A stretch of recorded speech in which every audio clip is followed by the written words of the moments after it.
नियम कानून के आधार पर पूर्व उप मुख्यमंत्री राबड़ी देवी को आवास खाली कराए जाने का मसला अब संघर्ष के रास्ते पर उतर आया है। इससे राजनीति के दो धारा तो स्पष्ट रूप से दिखाई देने लगी है। बीजेपी अपने विरोध से राजद के कानून तोड़ने वाली छवि को जनता के बीच ले जाना चाहती है, तो राजद एनडीए की मनमानी, संवेदनहीनता और संघ के इशारे पर सरकार की ओर से की गई कार्रवाई बताने पर तुली हुई है। राजद इसे पूरी तरह से इमोशनल बनाने में जुटी है। आरोप तय है कि लालू यादव और राबड़ी देवी को अपमानित करने की राह पर गृह मंत्री सम्राट चौधरी चल पड़े हैं। राष्ट्रीय कांग्रेस के प्रदेश प्रवक्ता असीत नाथ तिवारी कहते हैं कि राबड़ी देवी का आवास खाली कराने का विवाद तो जानबूझकर खड़े किए जा रहे हैं। राजनीतिक द्वेष और बदले की भावना से हो रही ये कार्रवाइयां लोकतंत्र की आत्मा पर प्रहार की तरह है। भाजपा के इशारे पर संघी हो चुकी नीतीश कुमार सरकार लगातार लोकतांत्रिक प्रक्रिया मूल्यों पर हमले कर रही है। ये खतरनाक रवैया है। ऐसी रवायत से समाज टूटता है, देश कमजोर होता है। आवास खाली करवाना एक गैर जरूरी कार्रवाई है। इसका द्वेष भाव के अलावा दूसरा कोई कारण नहीं दिखता। राष्ट्रीय जनता दल के प्रवक्ता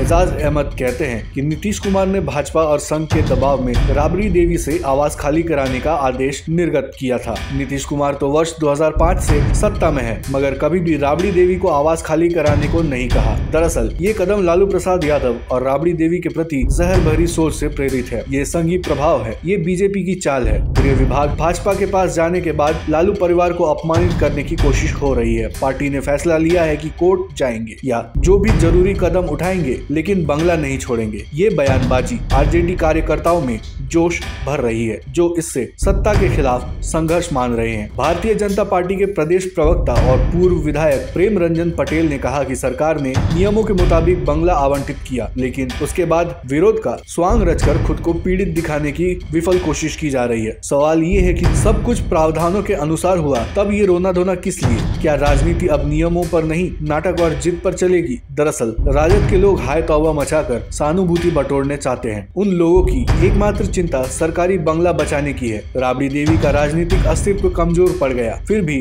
सरकारी आवास का मुंह छोड़ने का नाम नहीं ले रहा। लगता है सेवा और संघर्ष की राजनीति तो कब की खत्म हो चुकी, अब सिर्फ सरकारी सुख सुविधाओं से चिपके रहने की जिद बची है। जनता का जनादेश ठुकरा देने वालों के लिए बंगला ही पहचान और सहारा बन गया है। जनता ने अवसर दिया था, विश्वास दिया था, लेकिन जब नेतृत्व जवाब देने में नाकाम रहा, तब जनता ने दरवाजा बंद कर दिया।